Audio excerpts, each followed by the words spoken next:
رسالت مآب مدینہ سے نکلے، مکہ میں داخل ہوئے، مکہ جہاں سے رسول کو نکالا گیا تھا، اس مکہ میں جب نبی کے آنے کی خبر پہنچی تو مکہ کے لوگ سر جھکا کے بیٹھ گئے۔ اب صبح مکے کی گلیوں میں خون بہے گا، وہ جسے پتھر مارے تھے، وہ جس کے رستے میں کانٹے بچھائے تھے، وہ جسے اذیتیں دی تھی، وہ جسے اتنے سال شیب ابی طالب محصور کیا تھا، وہ آج لشکر لے کے آ رہے ہیں، ان کے ہاتھوں میں تلواریں ہوں گی، کل مکے کی گلیوں میں خون بہ جائے گا، کل مکہ میں کوئی نہیں بچے گا۔ ہر کوئی اپنے مرنے کا انتظار کر رہا تھا، ساری رات مکہ مرنے کا انتظار کرتا رہا۔ صبح کو اسلام کا سب سے بڑا فاتح مکے میں سردار سے داخل ہوا، میرے نبی کے ہاتھ میں سفید پرچم تھا، آگے آگے ایک صحابی تھا جو رسول کا مؤذن بن کے یہ منادی کر رہا تھا کہ کوئی ماں اپنے بچے کو گود سے نہ اتارے، کوئی خوف کے ساتھ اپنا گھر نہ چھوڑے، کوئی اپنی دکان کو بند نہ کرے، کوئی اپنے گھر کے اندر اگے ہوئے درخت کو بھی غیر محفوظ تصور نہ کرے۔ ہم تمہاری جانوں کا تحفظ لے کے آئے ہیں، ہم تمہیں زندگیوں کا سکون دینے آئے ہیں، ہم تمہیں قتل کرنے نہیں آئے، ہم تمہیں ہمیشہ کے لیے زندگی دینے آئے ہیں۔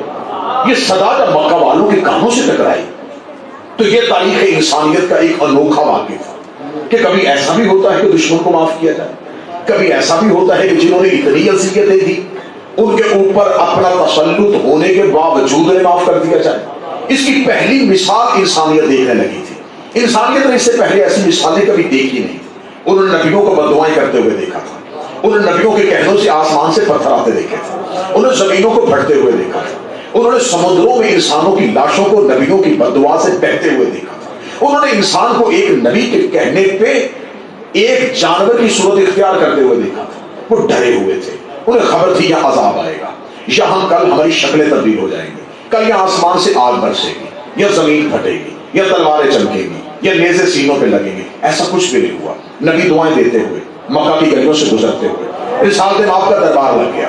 جب رسالت مآب کا دربار لگ گیا تو اب چوک در چوک مکہ کے لوگ، قبیلوں کے لوگ، قبیلوں والے، جتھے والے، قبیلوں کے سربراہ آنے لگے، قدموں میں گر رہے تھے، رسول معاف کر رہے تھے، وہ کلمہ پڑھتے جا رہے تھے، نبی معاف کرتے جا رہے تھے، اور کوئی تلوار لے کے یہ نہیں کھڑا تھا کہ پہلے کلمہ پڑھو پھر معافی دیں گے۔ رسول کا نہیں، کلمہ پڑھو نہ پڑھو ہم تمہیں معاف کریں گے۔ لیکن رحمت کا سمندر اتنا تیز تھا، موجوں میں تلاطم بھی اتنا تھا کہ بغیر خوف اور بغیر تردد کے لوگوں نے کہا کہ بے شک کوئی خوف نہیں، پھر بھی تیری رحمت کے سامنے جھک گئے، تیرے کرم کے سامنے اپنے گھٹنے ٹیک دیے، ہم تیرا کلمہ پڑھیں گے۔ لوگ کلمہ پڑھ رہے تھے۔ پھر تاریخ میں ایسا ہوا کہ ہمیں مورخ نے ایک منظر دکھایا کہ ایک وقت ایسا آیا کہ مکہ کا اس دور کا سب سے بڑا سردار جس کا مکہ میں راز تھا، جس نے سب سے زیادہ نبی کو تکلیفیں دی تھی، اسے لا کے نبی کے سامنے کھڑا کیا۔ یہ یزید کا دادا تھا، یہ معاویہ کا باپ تھا، نام اس کا ابو سفیان تھا۔ جب اسے رسول کے سامنے پیش کیا گیا، اب لوگوں کے ذہن میں خیال تھا غریبوں کو معاف کرے گا، عام لوگوں کو معاف کرے گا، ہوا جو کچھ تھا اس کے حکم پہ ہوا تھا، اسے نہیں معاف کرے گا، اسے بھی سزا دے گا، اسے یقیناً سزا دے گا، کیونکہ اس کے گھر میں نبی کی خاندان کے قاتل ہیں، رسول اسے معاف نہیں کرے گا۔ لیکن رسالت مآب کی زبان سے ایک جملہ نکلا، رسالت مآب نے اس کی طرف دیکھا، اب چہرے پہ محبت نہیں، اب چہرے پر رحمت نہیں، جلالت کی سرخی چمکی، صحیفہ رحمت پہ جلالت کی سرخی چمکی، اور نبی نے چہرہ پھیر گیا، جا میں نے تجھے معاف کیا۔ اس سے پہلے کہ موضوع اس انداز سے ممبر پہ آپ کی 50-70 سال کی عمر ہوئی ہو تو سنا ہو تو بے شک نوکر کو ایک لفظ بھی داد نہ دے۔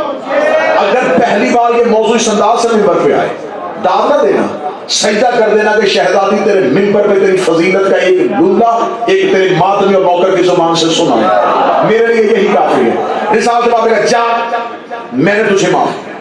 جو نوجوان بیٹھے یہ یقیناً معافی تو تھی، اس کے لیے بڑی اذیت ناک تھی، کیونکہ یہ عام انسان کے لیے جملہ نہیں کہا جاتا، ایک سردار کے لیے، ایک قبیلے کے رہبر کے لیے کہا جاتا، جا میں نے تجھے معاف کیا۔ یہ بعد میں کہتا تھا کاش اس دن عبداللہ کا بیٹا مجھے قتل کر دیتا، مجھے یہ اذیت نہ دیتا، اتنی تکلیف مجھے دے دی کہ رسالت مآب نے جا میں نے تجھے معاف کیا۔ اس کے بعد یہ مکہ میں جتنی دیر زندہ رہا یہ شرم کا مارا لوگوں کے سامنے نہیں جاتا تھا، جہاں سے گزرتا لوگ چہرے آتے مسکراہٹ لا کے کہتے یہ ہے وہ جسے مصطفیٰ نے معاف کیا۔ بڑا سردار بنتا تھا، بڑا طاقتور بنتا تھا، اس دن کیسے سر جھکائے کھڑا تھا، اسے مصطفیٰ نے معاف کیا، اسے مصطفیٰ نے معاف کیا، اسے مجبوراً فتح مکہ میں کلمہ تو پڑھ لیا، دل میں بغض آ گیا، وہ کینہ آ گیا۔ اگر آپ تہذیب پڑھیں اور آپ عرب ملک میں بیٹھیں، عربوں میں کینہ ہوتا ہے، یہ کینہ نہیں چھوڑتے، یہ بات کو دل میں رکھ لیتے ہیں کہیں نہ کہیں، کیونکہ معصوم کا فرمان ہے کہ انسان اس لیے معصوم نے کہا ہے کہ کسی بھی جانور کا گوشت مسلسل نہ کھاؤ ورنہ اس کی خصلتیں تمہارے اندر آ جائیں گی۔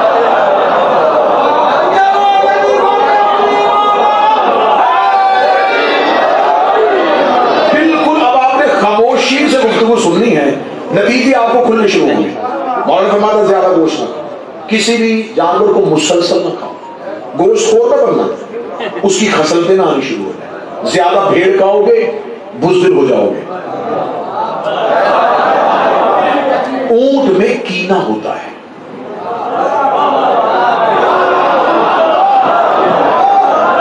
اب صحرا میں اونٹ کے بچے کو چابک مارے، وہ دیکھ لے گا، وہ انتظار کرے گا تنہا ہونے کا، وہ دشمن کو چھوڑتا نہیں، وہ بوڑھا بھی ہو جائے تو بدلہ لے لیتا ہے۔ لہذا عرب کھاتے تھے اونٹ، زیادہ اونٹ خور ہونے کی وجہ سے ان کا کینہ بڑا مشہور تھا، یہ بغض نسلوں کو دے کے جاتے تھے، یہ مرتے ہوئے وراثت کی جگہ بغض دوسری نسل کو منتقل کرتا ہے، اور وصیتاً کہتے تھے کہ ہم ساری زندگی کوشش کرتے رہے اس قبیلے پہ قابو نہیں پا سکے، لیکن میرے بعد اگر جرت ہو بدلہ ضرور لینا۔ یہ دشمنی نسلوں کو دے کے جاتے ہیں، اگلی نسل گزری ہوئی نسل کے بدلے کو لینا اپنے اوپر واجب سمجھتی تھی، وہ کہتے تھے ہم تو کبھی معاف نہیں کریں گے۔ اگر آپ میں اس تہذیب عرب کو پڑھوں تو مجھے 20-25 منٹ لگ جائیں گے اس کی مثالیں دیتے ہوئے، کیونکہ مجھے موضوع کو مسلسل کرنا ہے۔ جب مثال دے آپ نے کہا جا میں نے تجھے معاف کیا، یہ جتنی دیر زندہ رہا بغض دل میں رہا، کلمہ اس نے پڑھ لیا، اس نے مرتے ہوئے اپنے بیٹے کو وصیت کی، اس سے کہا دیکھ کلمہ تو میں نے پڑھا لیکن مجھے وہ جملہ ابھی تک نہیں بھولا، میں مکہ میں سردار تھا، میرا راج تھا، میرے کہنے پہ مکہ میں پتہ نہیں ہلتا تھا، اور وہاں کھڑے ہو کے عبداللہ کے یتیم بیٹے نے اونچائی پہ بیٹھ کے مجھے کہہ دیا جا میں نے تجھے معاف کیا۔ یہ آواز مکہ والوں نے سنی ہے، بیٹا ان کی نسلیں زندہ رہیں گی، تمہیں نسلیں بھی معاف نہیں کریں گی کہ تم ان کی اولاد ہو جنہیں محمد نے معاف کیا تھا۔ میرے بعد کوشش کرنا، اسلام پہ قبضہ کرنا، تسلط اختیار کرنا، جب تسلط آ جائے تمہارا روح بن جائے، اسلام کی اقتدار تمہارے ہاتھ میں آ جائے، اسی مصطفیٰ کی اہل بیت میں سے کسی ایک فرد کو تم بھی یوں سامنے کھڑا کر کے کہنا جا میں نے تجھے معاف کیا، جس دن تم یہ جملہ کہہ دو گے میری روح کو سکون ہو جائے گا، تم میرا بدلہ لے لو گے۔ یہ وصیتاً ابو سفیان نے اپنے بیٹے کو کہہ دیا، وہ چلا گیا شام جا کے اس نے ملوکیت کی ابتدا کر دی، اس نے ایک حکومت سنبھالی، اس نے ایسا ماحول بنایا اہل بیت کے خلاف، ایسا ماحول بنایا، پہلے خود کو طاقتور کیا، طاقتور کرتا جب بہت طاقتور کر لیا اب اسے کہا میں پاور میں آ گیا ہوں، اب میں بدلہ لوں گا، اب میں باپ کی وصیت پہ عمل کروں گا۔ اب اس نے کوشش شروع کر دی کسی نہ کسی طریقے سے نبی کے خاندان کا کوئی فرد میرے ہاتھ آئے میں دربار میں کھڑا کروں اور اسے یہ جملہ کہوں جا میں نے تجھے معاف کیا۔ اس نے جب یہ سوچا اب سامنے کون تھا نبی کے خاندان سے؟ علی۔ اس کا اپنے دور میں ٹاکرا علی سے ہو گیا، اب یہ امیر المومنین کے سامنے سفین میں گیا، علی نے اس کو عبرتناک شکست دے دی، یہ علی کے سامنے جبل میں آیا، علی عبرتناک شکست دے رہے ہیں، یہ نہروان میں پہنچ رہا ہے، علی شکست دے رہے ہیں، بار بار جب علی اس کو شکست دیتے رہے اس کے اندر کی حسرت ابھر رہی تھی، یہ مرنے کے قریب آ رہا تھا، اس کی جوانی بڑھاپے میں تبدیل ہو چکی تھی، اور امیر المومنین بڑھاپے میں بھی خیبر والی جوانی لے گئے، کبھی سفین کبھی جبل میں کبھی نہروان میں، اس کی کوئی بھی حسرت پوری نہیں ہو رہی تھی۔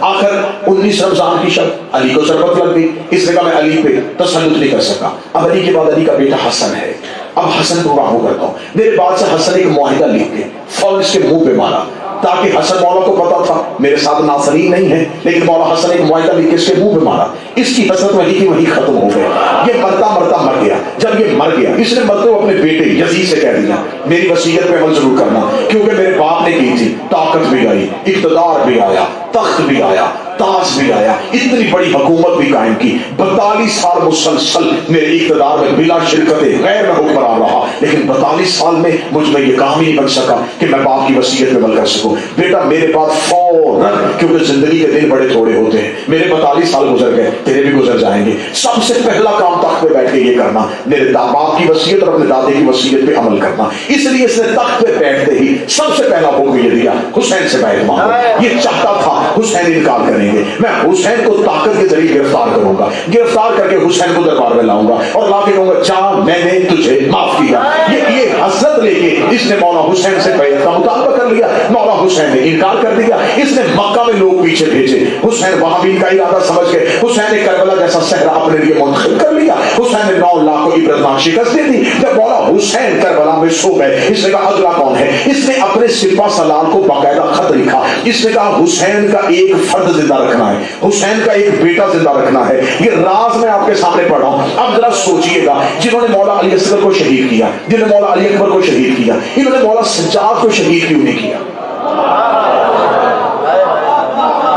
مولا سید الساجدین تک ان کی تلواریں کیوں نہ پہنچی؟ کیونکہ حکم یزید تھا، حسین کا بیٹا زندہ لانا ہے، حسین کے بیٹے کو زندہ لانا ہے، کیونکہ میں نے اپنے دادا کا بدلہ لینا ہے۔ انہوں نے مولا سید الساجدین کے ہاتھوں میں زنجیریں رکھی، انہوں نے توپ ڈالا، انہوں نے کہا اب ہم لے کے جا رہے ہیں۔ جب مولا سجاد چلنا شروع ہوئے، سجاد چلتے ہوئے کربلا سے نکلے، کوفہ کے بازاروں سے گزرتے تھے، جیسے جیسے یہ قافلہ حسینی شام کے قریب آ رہا تھا، اس کے اندر کی حسرتیں جوان ہو رہی تھی کہ ایک اتنے سال، 70 سال گزر گئے ہیں، 50 سال گزر گئے ہیں، 60 سال گزر گئے ہیں، ہمارے خاندان میں ایک ہی حسرت تھی، آج وہ میں پوری کروں گا، آج میرے باپ کی روح بھی خوش ہوگی، آج میرے دادا کی روح بھی خوش ہوگی۔ اس نے کہا کہ میں شام میں اپنی حکومت اپنے تخت کے اوپر بیٹھ کے حسین کے بیٹے کو بلا کے کہوں گا جا میں نے تجھے معاف کیا۔ جیسے جیسے سجاد شام کے قریب آ رہے تھے، اس نے شام کا ماحول سجا لیا، اس نے وزراء بلا لیے، اس نے گورنر بلا لیے، اس نے سفیر بلا لیے، اس نے دنیا اکٹھی کر لی اتنے سے شام میں۔ اس نے کہا کوئی شخص ایسا نہ ہو جو یہ منظر اپنی آنکھوں سے نہ دیکھے۔ اس نے صحافی بلا لیے، اس نے رپورٹر بلوا لیے، اس نے نامہ نگار بلوا لیے، اس نے عیسائی بلا لیے، اس نے یہودی بلا لیے، اس نے دربار کھچا کچ بھر دیا، اس نے بازار کھچا کچ بھر دیے کہ آج میں اپنے دادے کی شکست کا بدلہ لوں گا، آج میں دادے کی وصیت پہ عمل کروں گا۔ جیسے جیسے سجاد شام کے پوچھتے گئے، اس کے اندر میں کروٹیں لیتی ہوئی وہ وصیتیں، وہ حسرتیں جوان ہو رہی تھی۔ سجاد شام پہنچ گیا ہے، سجاد بازار میں آ گیا ہے، سجاد دربار کی طرف آ رہا ہے۔ جو ہی مولا سجاد دربار کے مرکزی دروازے پہ ہے، اس نے سر پہ باپ والا تاج پہنا، یہ تاج پہن کے اپنے باپ اور دادا کے نوادرات اور ہیرے اور جواہرات سے لدا ہوا آ کے تخت پہ بیٹھا۔ اس نے کہا لاؤ حسین کے بیٹے کو۔ جو ہی مولا سجاد اس کے سامنے کھڑے ہوئے، اس نے اپنی آنکھوں میں اس حسرت کو جوان کیا، اپنے ذہن میں اپنے دادے کی تصویر آیا، اپنے باپ کی حسرت لا کے جس نے کہا چلو اب میں وہ جملہ کہوں گا جو پورا شام سنے گا۔ اس نے مولا سجاد کی آنکھوں میں آنکھیں ڈالی، اس کے اندر سے فکرہ چلنا شروع ہوا، جملہ اس کے حلق سے گزر کے اس کی زبان کے نوک پہ بھی آیا تھا، ابھی ادا نہیں ہوا تھا، یا مولا سجاد کے پیچھے سے علی کی بیٹی نے سجاد کی ہاتھ رکھ کے بیوی نے مولا سجاد کو پیچھے کیا، پیچھے کر کے اس کے سامنے آ کے کہہ دیا یمنا تل کا، ہمارے آزاد کردہ غلام کے بیٹے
سامنے کو داد اور نعرے کی چھٹی نہیں دیتا.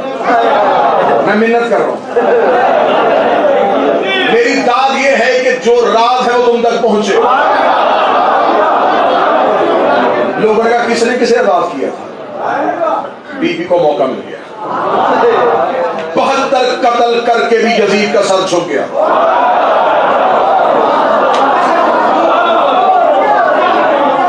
نیزے سے حسین کی آنکھیں کھلی. اب بی بی بولی اپنے لہجے میں نہیں. بھول گئے کل والی مجلس؟ کیوں قتل کریا؟ کہہ رہے تیرے باپ کی دشمنی پہ، جس کی دشمنی میں قتل کیا تھا دربار میں وہی علی بول رہا.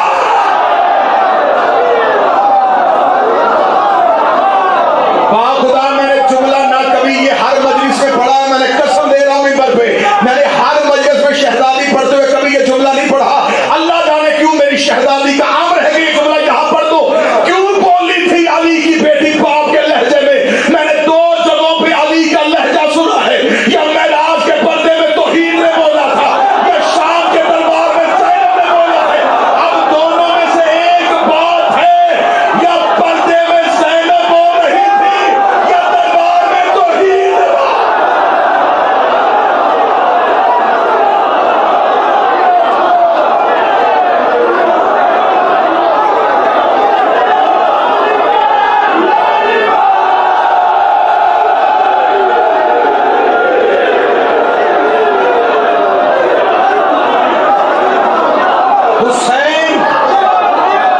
حسین بیٹے تھے علی کے.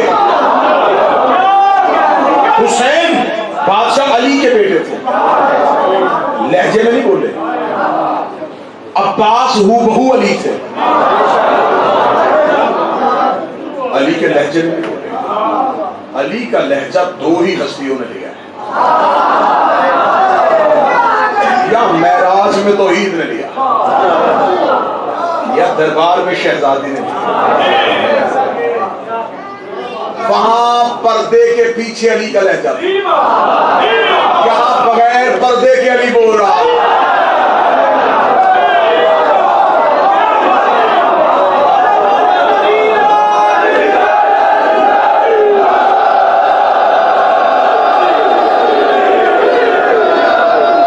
جگر سنبھالو، میں شہزادی پڑھوں. بدن قابو میں رکھو، میں شہزادی شروع کرنے لگا. لوگوں نے کہا کس نے کسے آزاد کیا تھا؟ فرمایا میرے نام اس کے دادا مکہ میں آزاد کیا. مکہ ہمارا تھا. لوگوں نے کہا یہ کہہ رہی میرے نانا نے، یہ کس کی نواسی ہے اور یہ کس کا پوتا ہے؟ فرمایا یہ ابو سفیان کا پوتا ہے. میں محمد کی بیٹی ہوں. پڑھوں جملہ شہزادی کا جسے شام فتح کیا تھا. لوگوں نے کہا کون تھا ابو سفیان، کون تھا محمد؟ ہم نے تو مکہ کبھی دیکھا ہی نہیں تھا. کن کی باتیں کر رہی ہے؟ بس اتنا سمجھ لو یہ نجاستوں کا بیٹا ہے.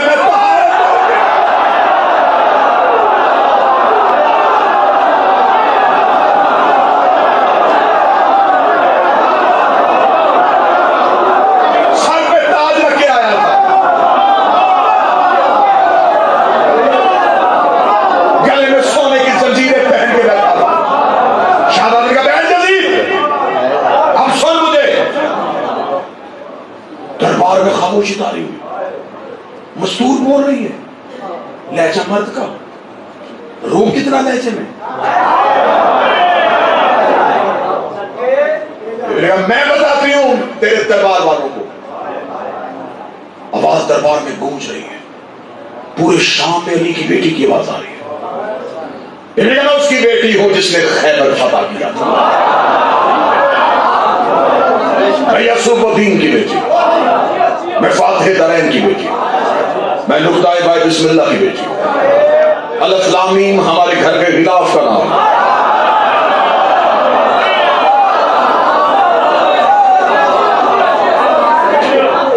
قل اعوذ برب الناس میرے بھائیوں کا تعویذ ہے. قل هو اللہ احد ہمارے دروازے کی زینت ہے.